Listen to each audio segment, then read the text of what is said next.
Vous écoutez La Voix de l'Espérance, une émission qui vous apporte paix, joie, confiance et espérance.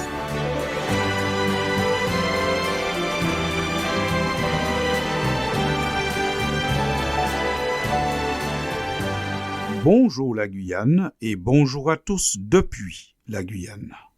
Un bilan qui ramène à Dieu. L'année scolaire 2024 à 2025 est maintenant derrière nous. Nous voilà donc à l'heure des bilans. À ce stade, il y a un phénomène qui retient particulièrement notre attention. C'est la montée de la violence dans et autour des établissements scolaires et le fait que les auteurs soient de plus en plus jeunes. En illustration de ce propos, nous relevons deux situations rapportées dans les médias durant la dernière semaine du mois de juin. Ces situations concernent des élèves âgés de moins de 10 ans. Premier fait, un élève de 8 ans, scolarisé en CE2 à Vendôme en Loir-et-Cher, donc c'est dans l'Hexagone, a été découvert en possession de 3 couteaux dissimulés dans son casier. Il aurait exprimé à ses camarades son intention de tuer sa maîtresse. Le deuxième fait concerne un élève de primaire qui a sorti de son sac un couteau le mercredi 25 juin. Il menaçait de tuer plusieurs de ses camarades pendant la récréation avant qu'un autre élève ait tenté d'intervenir et soit pris en chasse. Finalement, il a été stoppé par le directeur qui lui a confisqué son arme. Les faits se sont déroulés dans le Tarn-et-Garonne en France hexagonale. Tout est parti d'un défi de cap ou pas cap. C'est une manière de parler des enfants pour se défier, es-tu capable ou pas capable de faire quelque chose? Ceci est expliqué par une mère de famille interrogée par des journalistes aux abords de l'école. L'enfant aurait sorti un couteau de son cartable et aurait menacé plusieurs de ses camarades. Il s'est mis, dit la maman, à poursuivre ma fille avec un couteau. Fort heureusement, un autre enfant serait intervenu pour éviter le pire. La maman dit encore, cet enfant qui a sauvé ma fille est un petit héros. Oui, chers auditeurs, nous avons bien entendu des élèves de l'école primaire moins de 10 ans qui sont déjà en possession de couteaux à l'école et qui menacent de faire du tort à leurs camarades ou à leur maîtresse. C'est un sujet sérieux, la violence des jeunes. Dans un article publié par l'Organisation mondiale de la santé le 31 octobre 2024, nous lisons que dans le monde, on estime que 193 000 homicides par an concernent les jeunes âgés de 15 à 29 ans, ce qui en fait l'une des principales causes de décès chez les personnes de cette tranche d'âge. Les principales causes de cette violence, selon cet article, toujours, c'est la consommation précoce d'alcool, de drogue ou de tabac, la participation des enfants de plus en plus jeunes à des actes criminels, l'exposition à la violence intrafamiliale, le manque de surveillance et d'encadrement des enfants par les parents, la pratique éducative dure dans certaines familles ou trop laxiste ou incohérente de la part des parents, le faible niveau d'attachement entre les parents et les enfants, la faible participation des parents aux activités des enfants et la qualité de la gouvernance d'un pays, les lois et leur degré d'application ainsi que les politiques d'éducation et de protection sociale. Si vous avez bien écouté cette liste de causes donnée par l'OMS concernant la violence des jeunes, le mot qui revient le plus souvent, c'est le mot parent. Il y a, d'après l'OMS, un rapport étroit entre l'ambiance l'organisation familiale et la violence des enfants. C'est pourquoi nous avons dit en introduction, lorsqu'on fait le bilan de l'année scolaire écoulée, c'est un bilan qui ramène à Dieu. Parce qu'en réalité, Dieu a créé la famille. Il a donné un plan.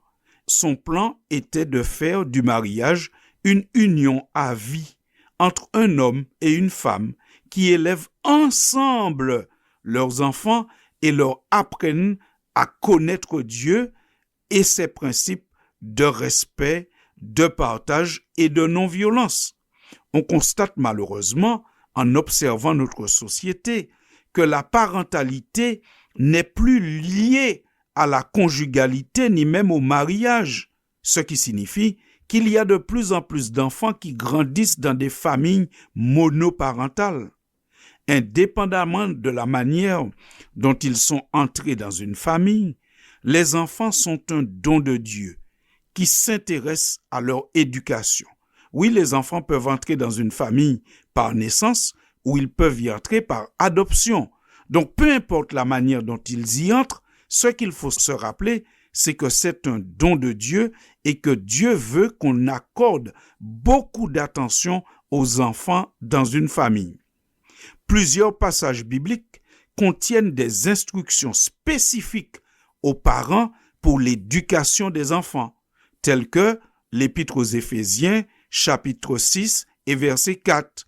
La Bible dit « Quant à vous, pères, n'irritez pas vos enfants, mais élevez-les en leur donnant une éducation et des avertissements qui viennent du Seigneur.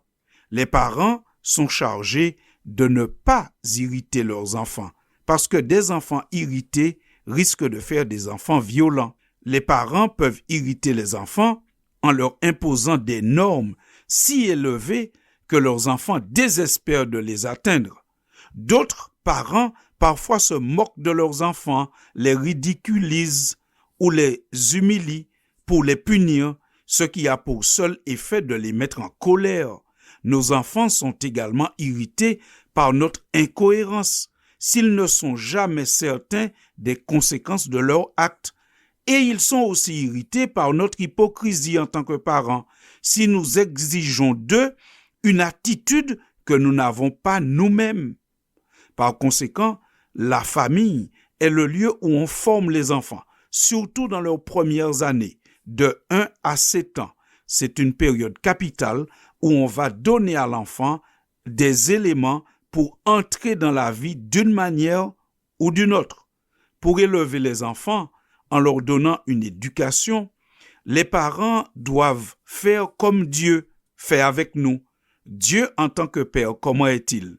Il est lent à la colère, il est patient, il pardonne, il discipline, mais pas dans le but d'humilier, mais dans le but d'amener à la repentance, de corriger pour aider à aller mieux.